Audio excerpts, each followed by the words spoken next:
Welcome back, folks, to Pokemon Emerald here on the Heavy Base X channel. Today, we're going to be doing a little bit of a side quest in this place called the Shoal Cave.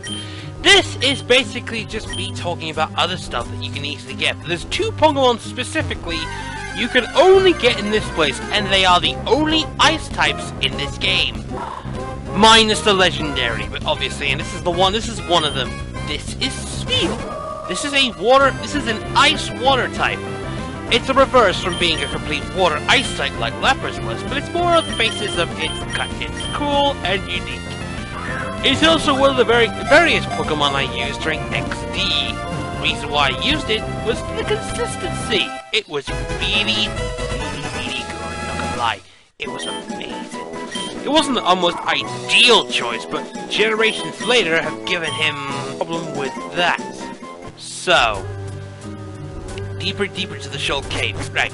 The reason why you would do this, specifically, is that there is two different versions of Shoal Cave. One that has got high tide, and one that has low tide. In the low tide, it's the only opportunity you will get to access area. Yeah, if you may have noticed, this one, the entire Hoenn region is basically Polynesia, based on the South Pacific Islands. It's it's definitely Polynesian. For the various reasons, I would say that it's more where the region is. It's a small cluster of land, one big fucking ocean. It's the only way you can actually get through some of the levels. Sometimes some of these levels are tricky, but they have fixed some of the Pokemon over the years. You probably think this probably might apply to you as well, minus the items we're also gonna get. This is the only frozen place in the entire Hoenn region.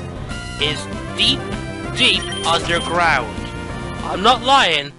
This is basically the coldest point in all of the region, so you may get lucky, or you may not.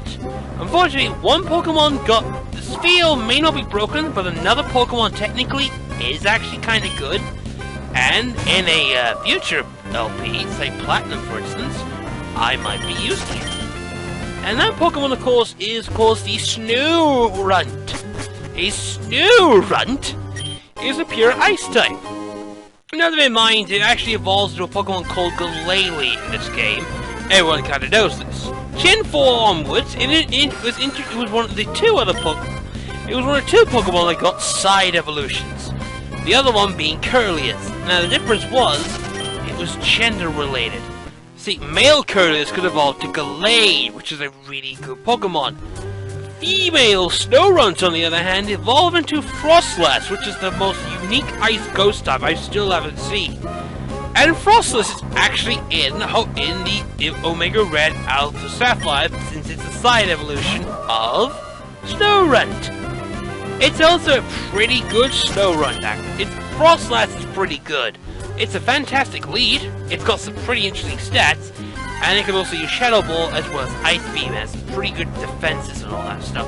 But that's fixed, and right now we're just finding frickin' stingies. What are we trying to do? Plenty of reasons, actually. It's more filler, actually, to be honest. And I just wanted to get some things out of the way as well.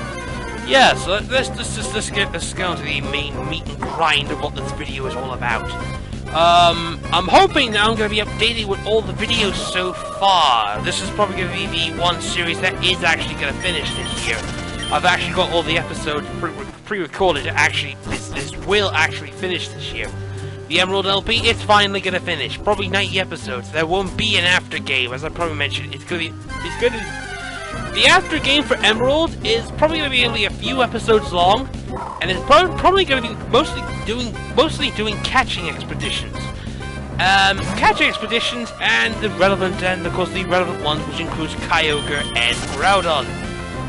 But we haven't encountered them in the game yet. We haven't even triggered this saga's big event, which is of course the ancient conflict between these two magnificent bastards. Also, the titular character, which is of course the Rayquaza, has not shown up yet, so I will just say that technically the after game is going to be very, very fun, especially when I'm going to be looking for certain Pokemon. That is all I'm going to be saying at the moment, because considering this was the game that came out of the last remnants of Gen 3, mostly due to the fact that Diamond and Pearl was not done yet. And Diamond and Pearl faced a delay, and it kinda suffered for it. And this was actually the best game that saved Ruby and Sapphire. I'm saying it right now, because, oh, there's a fighter down here. You're gonna find a specific group of people from this gen introduced, the more interesting aspects of what the fighting type people tend to do. And that's to train in the physical cold, intense cold, because they're fucking crazy. Or it's part of their mantra, or some other crap.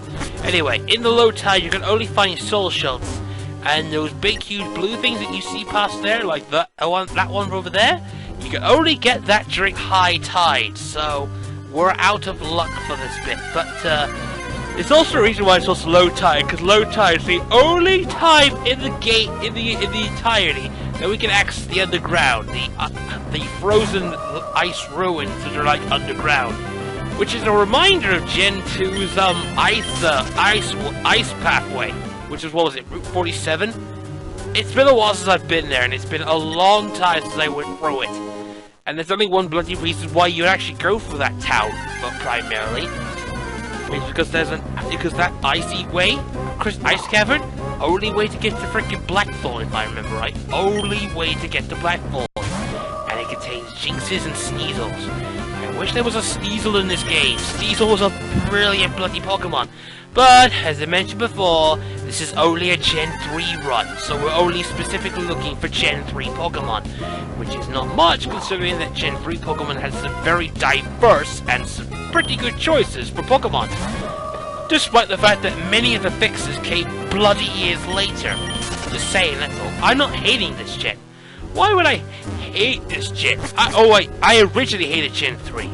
I liked the Pokemon. My favorite grass starter is Sceptile. Duh! That's the only reason, and I just got pissed off the fact that I got all 4 soul shells, just exactly what the guy wanted. Problem is that I gotta wait till high tide, and that takes about specific time. If you do it during the morning to the afternoon, it's high tide. If it's during the night, it's low tide. Kinda works with the whole movement of the seas thing. Also, Gen 3 had one of the biggest glitches ever, and that was of course the battery pack glitch. Oh, this was an interesting choice, I would have to say. Anyway, just realizing I don't have a specific user strength. I'm gonna need to teach it one of my Pokemon how to use strength. Well, I have a lot of things, and that's really it. Yeah, I'm gonna have to teach one of my Pokemon strength. I got no choice here. I got Thunderbolt, which actually is reliable, but I can't use it. Really, I just cannot. It's not good. I'm gonna have to teach it to my Torkoal here. It's a good move. Actually, it's actually a move that's underrated due to the fact it is just a physical. It's a physical move that is it's okay. I just wish it wasn't a HM. If it was a TM like everything else, it would be great. It would be the move a lot of normal types need, really. Just a very powerful move, and they don't need to. Anyway, time for the underground part of the Shoal Cave, and with ice physics that come back from Gen 2, which was introduced in this part. Yay! No one likes ice physics. Only time ice actually gave a shit in this game, and might I add, ice physics do give a shit in Pokemon games, was basically freaking Snow Point City at Gen 4. Only time it showed up because there was a few cool things that people either A, got annoyed with, and B, it was lasting. It was also one of the only outside area where you needed to go to the northernest point of Sinnoh due to the fact that there was a fucking lake up there. It's just that, really. Yeah, you may have noticed this physics came back. If you remember from, as I mentioned, if you remember from Gold and Silver, it was this mechanic that came back. Anyway, also, might I add as well, the only time you can find snow runs in this game is in this cave, so I'm just basically chillaxing here, or chilling out I'm just chilling, just relaxing, you know, having the brewski, that's all. Yeah, just had a thought. It's all in fucking patterns, isn't it? Yeah, I think I fucking had that. plenty of reasons why. You should go through this one. Okay, I hate ice physics. A lot of people don't like ice physics. Proton John, Chocolate Convoy, Capri Sun, Nintendo Capri Sun, they hate ice physics. Everybody hates ice physics. Sometimes ice physics can make the best jokes. You're probably thinking, oh, how could ice physics be a thing? Well, there's certainly a few things. Anyway, hopefully we might be able to... Oh, we found the little bugger! Yes, it's a Snorunt! Ooh, look, it's a female Snorunt! For those that want Frostblast in the next generation, this is your Pokemon indeed. It's a terrible ice type in this generation, it just has equal stats. This was before the Generation 6 Mega Evolution that Glalie got. It was one of the more neutral choices. My problem was, it was the fucking typing. Now, if it got like a different typing, or if it basically got normal moves, or better moves actually. But the only thing that Mega Glalie's got that makes it unique is fucking ice type explosion, and that's it. That thing will kill dragons instantaneously as well as other Pokemon, but why would you want to do that? Why would you do that? That's a waste of a move slot. It's just a lot of ice physics. Too much, in my opinion. A lot of ice physics. This is just me bitching about ice physics, really. I love ice moves. Ice beam is cool, but ice physics? Fuck off. That's all you have to say. You don't want to use the Master Ball. You do not want to use the Master Ball at all for this main story, because you can technically catch them. If we're gonna catch legendaries, you can do them with Ultra Balls. They're the most reliable one. Although Chocolate Convoy does basically in his thing. He just likes to catch Pokeballs in the stupidest method. Minus the fact that he caught a Groudon in this ball. That's still technically a fucking achievement. If Emil hears this, that is a fucking achievement. Not gonna lie, dude. That is an amazing achievement. That is the reason why you are Senpai. Yes, I said Senpai. I will not admit this. I has man crush. I has man crush on Chocolate Convoy. It's not that hard. And I hate this bit! Where the fuck do you even go? Oh, you go then? Oh, I made a stupid mistake. Anyway, this is TM07, this is Hail. Hail was introduced in this game as alongside Sandstorm as 2 extra weather conditions. Hail is considered the worst of the 4. Due to the fact that there is no added bonus for this move. It's just complete shit. Anyway, we've completed going through the Shoal Cave, we've gone to the basement. I was actually surprised, I was thinking this could do me later, but I got lucky anyway. I'll see you back in here for high tide. So, see you in a bit. Now we're going back inside. We can actually see that the place is actually completely flooded. The old man's still bloody there though, he's always going to be there. Regardless, this is just basically an optional area. I wanted to get through because I wanted to introduce an ice type for the team. Yeah, that's all I have to say. Yeah, there is an ice type in. I always usually get an ice type in all of these. Ice types tend to be one of the more interesting types out there. They're terrible defensively, but they're like one of the best types offensively. And to be honest, I actually do. You really need to have you need to be a good master of Pokemon that use ice type attacks in order to use the moves. Ice types like Dugong, ice types like Dugong, Jinx, freaking Articuno, any other ice type that is cool. Yeah, at this point in the game, there was actually like a shortage of good ice types. This was before the ice type legendary came in, which is of course one of the Regs, which is like Regice, the coolest of the fucking 3 with the coolest name. And I'm hoping I'm not gonna catch it. I'm hoping if I ever catch it, it's not gonna be like I could catch it in, I don't know, 5 fucking minutes, because that's just nigh impossible. It could happen, but it's just nigh impossible. Anyway, through the surfing parts, you always find tentacles in the freaking Hoenn region. They are everywhere. They're like fucking Zubats except underwater, and they're not as cool as they were, Jin. They got better, but they're just not as cool as they are in later stuff because they got a more defined role. They're special walls. Unfortunately, in Gen frickin' 6, they're back underused again due to the fact that everyone thinks they're out of style, yet the fairy types are running fucking rampant. Oh, I think it might be the reason why, because Starmie's back in OU. Yeah, Starmie's back in OU, surprisingly, because it was too good for the underused tier. No big surprise, really. No fucking surprise there. I'm not shocked at all.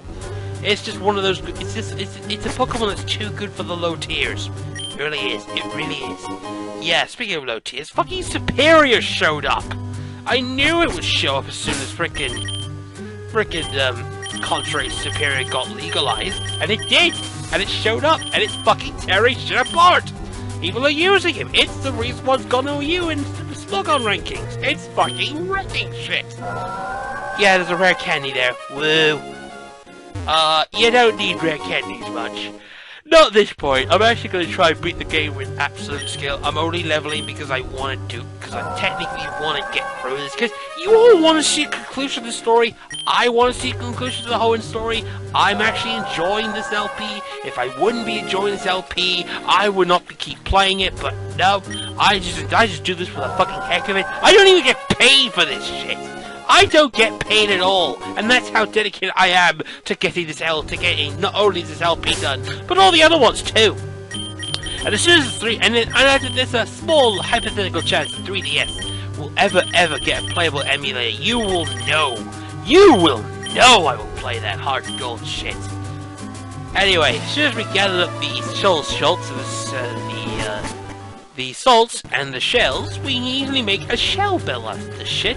Right there. Shell bells! This is basically an item that recovers 1/8 of your health. It's just basically you can get ingredients so you can make more. It's just all that was worth it just for that one anyway. It's not leftovers, I'm just not saying it anyway. Right. We're done for now. Yeah, we're pretty much done for now. So, there's another thing to do now, and I believe it's to fly down to Moss Deep City and we can actually take a proper explore because we got stuff to do there. Yes, we do. We actually have stuff to do. Shock and horror.